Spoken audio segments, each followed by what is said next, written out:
향후 출시되는 미국 OEM들이 보조금을 수령할 가능성이 훨씬 더 높아졌다는 것이고, 당연히 미국 그 전기차 시장의 수요가 긍정적으로 영향을 받게 될 수 있는 거죠. 그러니까 이거는 긍정적인 이슈고, 올해 하반기에 북미 전기차 시장은 더 확대된다라고 좀 보시면 될 것 같고.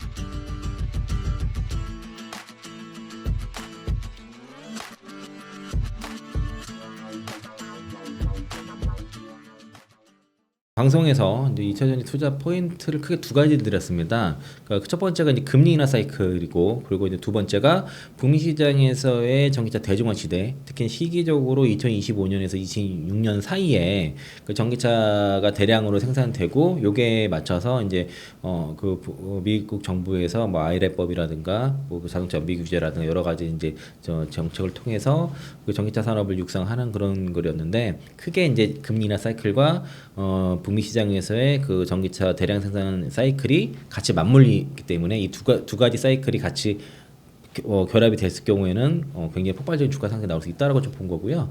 그러면 그것들이 잘 진행되는지를 체크해 보아야 될 것이고, 그리고 지난해 이제 10월달에 UAW 파업 전 이후가 좀 완전히 좀 다르다 생각하시면 돼요.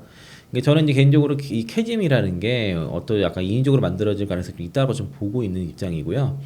이제 완성차 입장에서는 그런 파업 이슈 동안에는 좋은 얘기를 할 수 없겠으니까 안 좋은 얘기들이 언론에 많이 노출이 되는 것이고, 실제로 그 UAW 파업으로 인해서 완성차 기업들이 UAW 쪽 노조에게 지급하는 이제 임금이 되게 인상폭도 크고, 임금이라든가 여러 복지 정책들이 비용이 많이 들어가기 때문에 그만큼 투자 비용이 그만큼 딱 줄었습니다. 투자 내용들을 보면 지원하는 내용들이 딱 그 UAW 준 만큼 딱 줄여요.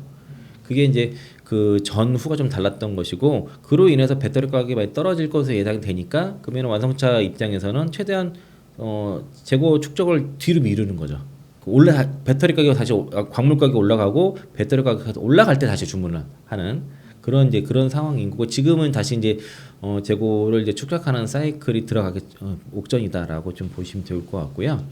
그러면 2024년부터 2026년까지 금리 인하 사이클을 가는지, 이게 원래 그런 금리 인하 사이클 갔을 경우에는 어쨌든 우리 강세장을 본 거고, 그리고 금리 인하로 통해서 미국 달러가 약세가 된다고 했을 때, 그럼 미국 채권의 매도가 되면서 이게 향후에 그 신흥국 쪽으로 그 환착을 노린 투자가 증가를 한다는 것이죠. 그렇게 되면 신흥국 화폐랑 유로화의 강세가 나타나면서 우리 시장도 이제 유동성이 더 증가를 하게 되고, 그리고 강세장 가능성이 있다라고 보는 거기 때문에 이런 금리 인하가 실제로 우리가 될 수 있는지를 지금 체크하는 게 포인트인 것 같고요. 그리고 2025에서 2026년 쪽에서 그 북미 시장에서의 전기차 대중화 시대, 이게 이제 이루어지는지는 이제 완성차 기업들의 그런 신차 출시 일정으로 보면 여전히 이제 출시 일정이 많이 있는 상황이고, 그리고 그 IRA법에 의해서 이제 중국의 진출을 막고 우리나라 2차전지 기업들에게 이제 기회가 되는, 이게 오타였네요.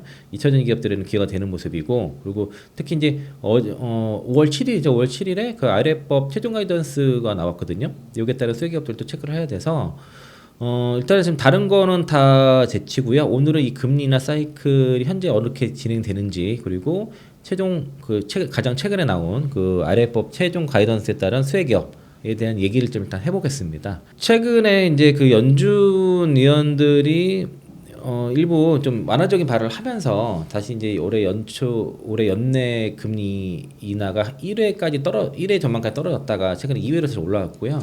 내년도 2회에서 3회로 다시 확대가 되는 모습이고, 그래서 이제 올해 한 9월 달 정도, 9월 11일 정도 금리 인하 정도 예상하고 있고, 내년에는 3월부터 이제 금리 인하를 기대를 하는 상황인데, 지금 그 바이든 정부 입장에서는 대선에 승리하려게 되면은 자금도 풀어야 되고 금리 인하도 돼야 될 겁니다. 특히 이제 제니 옐런 재무부 장관이 어떻게든 지금 바이든 대통령을 당선시키기 위해서 지금 그 돈을 풀려고 하고 있고요. 계속 그 금리 인하도 계속 하려고 하고 있어서, 사실 이게 이제 대선 이후에는 이게 어떤 부메랑이 될 수도 있습니다. 특히 이제 채권도 단기채 위주로 굉장히 찍어내기 때문에 지금 단기채 공고 비중이 한 15% 이렇게 공고하는, 지금 80% 이상 단기채 찍고 있거든요.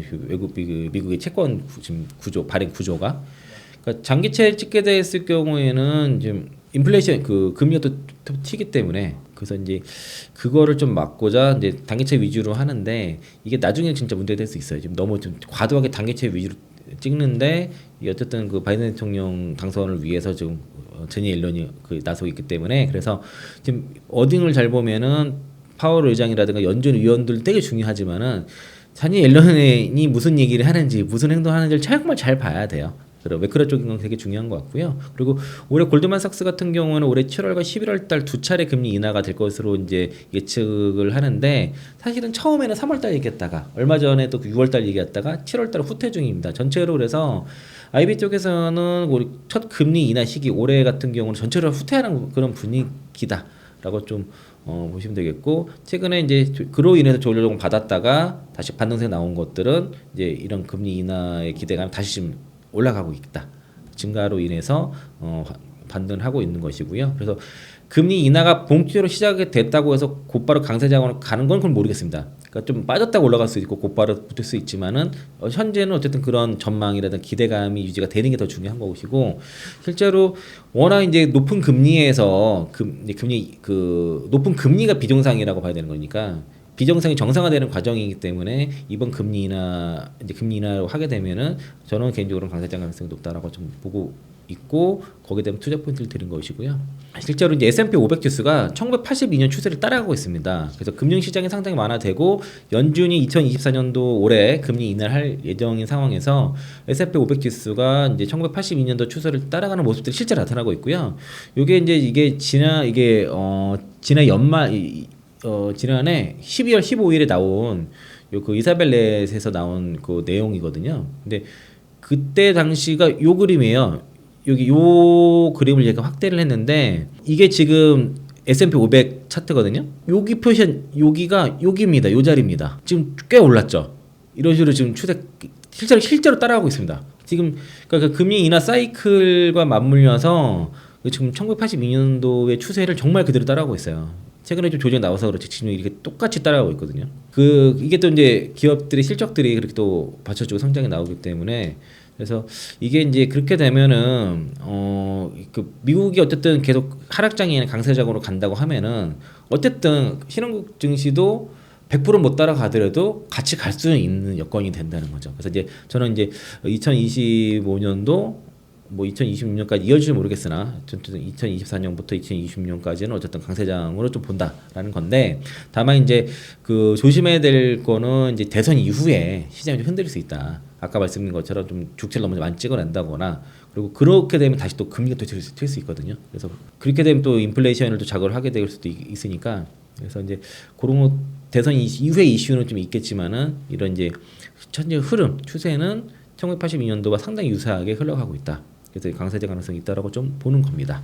그리고 이제 오늘 이제 체크해야 될 거는 중요한 게 이제 그 IRA법 최종 가이던스가 나왔기 때문에 거기에 대해서 잠깐 얘기를 하는데요. 일단 기본적으로 IRA법 같은 경우에는 이제 그 핵심 그전에는 핵심 광물 요건과 배터리 부품 요건이 두 가지였는데 이번에 배터리 머티리얼즈라고 새로 추가가 됐거든요. 근데 이제 일단 그 핵심 광물 요건 중에서 그전에는 이 핵심 광물 요건에 그 핵심 광물 채굴 또는 가공의 50% 이상의 부가가치를 미국 또는 미국 FTA 체결국에서 창출된 광물이어야 한다라고 했는데 이게 없어졌습니다. 이번에 이 50% 조건이 없어졌어요. 그리고 이거와 무관하게 미국 또는 미국과 FTA를 체결한 국가에서 창출된 실제 부가가치 비중을 적용하는 식으로 바뀌었습니다. 이게 이제 이 용어가 있어요. 이때 용어 어떤 용어인지 제가 뭐 VT인가 뭐 그럴 거예요. 그 용어가.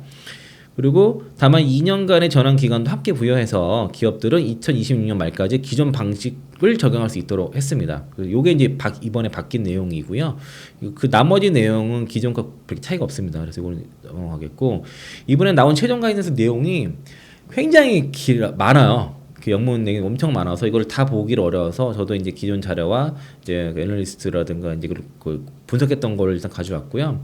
그리고 외국 의료기관은 다시 아시겠지만 이제 FOC라고 하는데 기존에 이제 배터리 부품은 2024년부터 그리고 배터리 광물은 2025년부터 이 외국 의료단체 생산 시에는 세금 공제가 적용이 금지가 된 거거든요. 그건 그대로 가는데 이게 이제 배터리 재료가 이제 채로 추가되기 때문에 그 얘기를 오늘 좀 해보겠습니다. 여기는 많이들 이걸 많이 이용하시던데요. 그 닐이라는 여기 그 텔레그램 채널이 있어요. 거기서 이제 그 원문 그거를 일부 번역을 했거든요. 저도 이제 원문 보다가 너무 많아가지고 이제 그 번역을 하신 내용으로 좀 판단을 하건데 이번에 이제 이제 월 6일 우리 시간은 월 7일에 그 미국 그 국세청과 재무부가 이제 요런 그 FEOC 관련된 공고를 발표를 했습니다. 그런데 이제 FEOC 그 FEOC에 포함되지 않거나 이제 2년도 그러니까 2007년까지 유예한 광물 소재가 명시됐는데 거기에는 흑연이 들어갔습니다.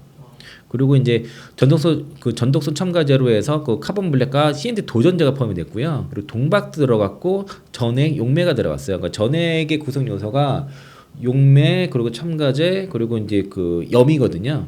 근데 이제 용매는 뭐 그 여기는 핵심 광물이 없기 때문에 이제 포함이 된 것이고 그리고 분리막에서는 코팅 분리막만 이제 그 배터리 구성 부품으로 들어갔고 나머지는 그 분리막 원단이라든가 필름, 분리막료, 바인더는 북미란 이제 미국과 이제 FTA 체결 국가에서 생산할 수 있게 된 건데요. 이게 중요한 여기 세 가지예요. 이게 뭐냐면은 여기 그 카본 블랙, 동박, 전액 용매는 여기 미다우시라 핵심 광물이 포함되지 않은 겁니다. 그러다 보니까 FEOC 규정 자체가 아닌 거예요. 그래서 이게 빠진 거고 그 FEOC 규정이 안 된 거고 여기 흑연이라든가 전극 바인더용 광물, 전액 첨가제용 광물, 전해 질염용 광물이거든요. 그러니까 여기 안에 들어간 광물들은 원산지 추적 자체가 어렵습니다. 그러다 보니까 2027년까지 유예를 해준 거예요. 그러니까 이제 시장의 오해가 전해질을 위한 게 아니라 전액 첨가제를 위한 게 아니라 여기 들어가는 광물을 유예해 준 거라는 거죠. 그래서 어제 이제 전액 기업들이 월 7일에 좀 많이 빠졌던 이유 중에 하나가 이거를 이제 오해를 해서 시장에 좀 오해가 있었던 것 같고요. 그리고 여기 대체 불가능한 소재 같은 경우는 불소화염이라든가 불소화 바인더 등 들어갔고 그래서 이제 아까 말씀드린 것처럼 이제 여기 이 핵심 광물이 들어가지 않는 거는 FEOC 규정이 아예 대상이 안 돼 버린 거니까 빠진 거고 거기에 이제 아까 동박이 들어간 거고요. 아까 전해 질염, 전극 바인더, 전액 첨가제 포함된 핵심 광물은 원산지 확인이 불가능하기 때문에 그 배터리 소재로 분류돼서 이제 FEOC 적용이 보류된 겁니다. 이게 이제 핵심 내용이고 그리고 이제 그 흑연도 그 흑연이라든가 그 흑연 같은 경우는 이게 핵심 광물이 인데도 불구하고 이것도 이제 그 FEOC에 포함되지 않도록 유예를 해준 2년 동안 유예를 해준 것이고요. 예외를 준 겁니다. 요게 뭐 그 마지막에 보면 리튬이라든가 그 LiPF6 이게 6불화수소거든요. 요게 전액의 거의 90% 가까이 차지하는 원료예요. 이건 FEOC 대상이 된다는 거죠. 우리나라 거 써야 되는 것이고 그러니까 이제 결국에는 사실 이런 게 전액 기업들한테는 사실은 나쁜 일은 아니거든요. 뭐 전액 기업들 요청을 한 사항이니까. 근데 오히려 그게 어제는 악재로 작용해서 좀 주가를 반영이 됐었다라고 좀 볼 수 있겠고요. 언론의 뉴스는 흑연에 대해서만 얘기 나왔습니다. 흑연은 현실적으로 추적이 불가능한 그 핵심 광물 분류돼서 FEOC 적용이 26년 말까 27년부터까지 이제 그 2년 유예된 거고요. 26년 말까지는 문제 삼지 않도록 한다. 2년간 그런 것이고 이게 의존도가 중국으로부터 90% 넘습니다. 의존도가. 지난해 그 1월에서 9월까지 기준으로 해서 천연유구는 97%, 인조구는 94.3% 중국으로 수입했습니다. 그러니까 중국 아니면 답이 없었던 거예요. 그렇기 때문에 이제 우리가 흑연만 어떻게 해달라고 이제 요청을 한 게 이제 받아들여졌다라고 볼 수 있겠고, 요게 이제 그 미래세에서 나온 리포트 그 코멘트거든요. FEOC IRA법 30D 세부 항목 발표 내용에 대해서 이제 코멘트를 하셨는데 아까 제가 말씀드린 것처럼 전해질 염이 아니라 전해질 염 광물입니다. 거기 광물이 전해 염으로 표시한 거 이거 좀 잘못된 거고요.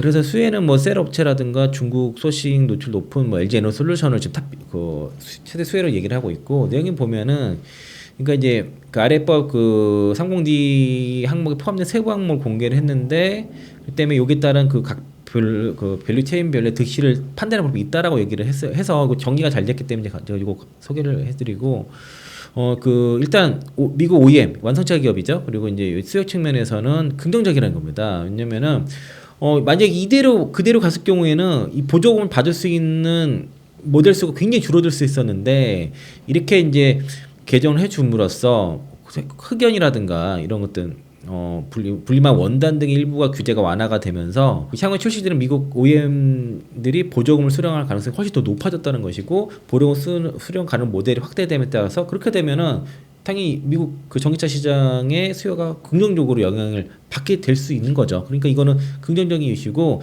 지난해 말에 보조금을 받는 차량이 43종이었는데 올해 연초에 19종에서 지금 현 4월 25일 기준으로 43종으로 다시 확대되었거든요. 그러니까 올해 하반기 되면 이게 더 늘어날 겁니다. 그러니까 보조금의 차량이 받을 수 있는 차량이 더 늘어나면 늘어날수록 미국 그 올해 하반기에 북미 전기차 시장은 더 확대된다라고 좀 보시면 될 것 같고 일단 셀에서는 엔솔을 지금 가장 수혜를 좀 보고 있고요. 왜냐하면 중국 소재 노출도 가장 높기 때문입니다. 엔솔에서 되게 요청을 많이 했어요. 그 흑연이라든가 특히 뭐 분리막 같은 경우도 지금 그 창신신 소재랑 장기 공급 계약을 막 한 상태였기 때문에 나름 이제 그 중국 소싱 의존도가 높은 엔솔 입장에서는 이번이 굉장히 숨통 트이는 그런 조치라고 보시면 될 것 같고요.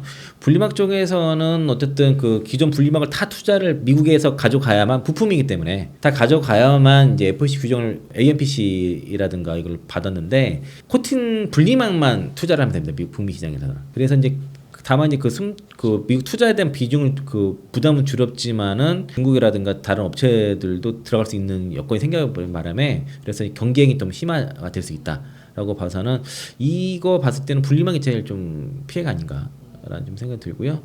흑연 쪽에서는 사실 이제 해결이 불가능한 것이었는데 어쨌든 그 2년 27년으로 이제 2년 이제 26년 말까지죠. 이제 27년으로 유예를 해줬기 때문에 이렇게 되면은 이제 배터리 업셀 입장에서는 시간을 버는 거고 포스코 퓨처 입장에서는 그 흑연 쪽에서의 시장을 빨리 진출할 수 있었는데 그게 좀 늦어지는 것이고 이번에 실적 발표하면서 흑연 쪽을 좀 투자를 좀 더 가장 많이 줄인 이유는 아마 이런 영향이 있었던 게 아닌가.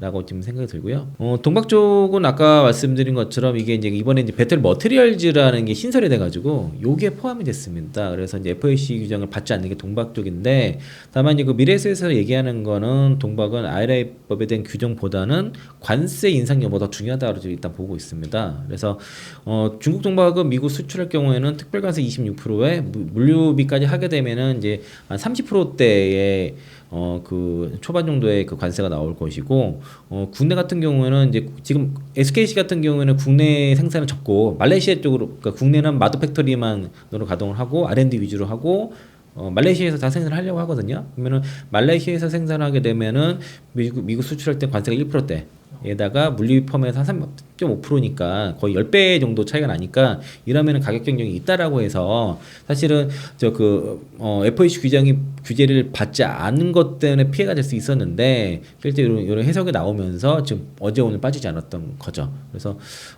그래서 그 갖고 계신 분들은 그래도 뭐 그 가져갈 수 있는 정도는 되긴 하겠는데 다만 이제 앞으로 그러면은 이제 그 미국에서 어떻게 또 관세를 적용하는지 이게 또 관건인 건 있습니다. 그 변수는 있기 때문에 일단 뭐 적극적으로 투자보다도 가져가신 분들 위주로 보유하시면 괜찮을 것 같고요.